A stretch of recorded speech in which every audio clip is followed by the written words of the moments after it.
hello guys মই আজি এটা নতুন ৰেচিপি লৈ আপোনালোকৰ ওচৰলৈ আহিছো ম্যাঙ্গো পুডিং কেনেকৈ বনায় আজি দেখুৱা হ'ব গতিকে ভিডিওটো লাষ্টলৈকে চাবলৈ নাপাহৰিব মোৰ চেনেলত যদি নতুনকৈ আহিছে লাইক সাবস্ক্ৰাইব আৰু কমেন্ট কৰিবলৈ নাপাহৰিব এয়া এটা আম লৈছো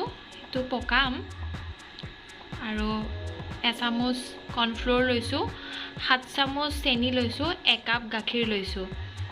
আৰু মই এতিয়া আমটো ভালদৰে ধুই লৈছো কাটি লৈ পেলে মই মিক্সাৰ দি পেলে মই পেষ্ট বনাই লম এয়া চাওক মই পেষ্ট কৰি ললো ইয়াতে চেনিখিনি মই যিখিনি লৈছিলো সেইখিনি মই ইয়াতে দি একেবাৰে মিক্সাৰত দি পেলে মই পেষ্ট বনাই ললো এয়া চাওক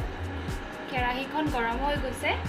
এতিয়া মই যিখিনি আমৰ পেষ্ট বনাই ৰাখিছো সেইখিনি কেৰাহীত দি দিম আৰু জুইটো একেবাৰে কমাই ৰাখিব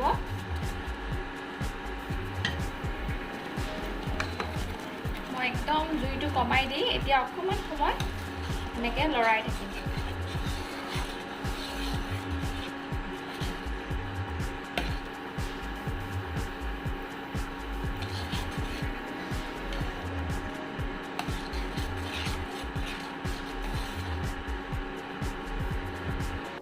তিনি মিনিটমান মই পগাই থকাৰ পিছত এতিয়া ইয়াতে গাখীৰ 1 কাপ লৈছিলোঁ যে 1 কাপ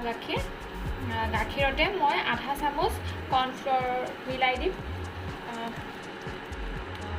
এয়া এনে 1 চামুচে লৈছোঁ কৰ্নফ্লোৰ ইয়াত দি দিছোঁ আৰু এতিয়া অলপ লৰাই লওঁ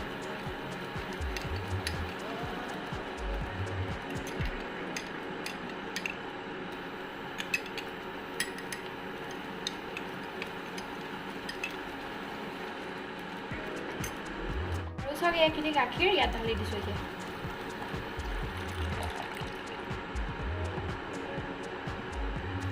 আৰু এইখিনি দি এতিয়া অকমান আকৌ পগাই থাকিম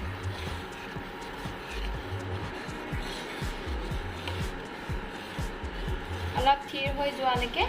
পগাই থাকিম এয়া চাওক হৈ গৈছে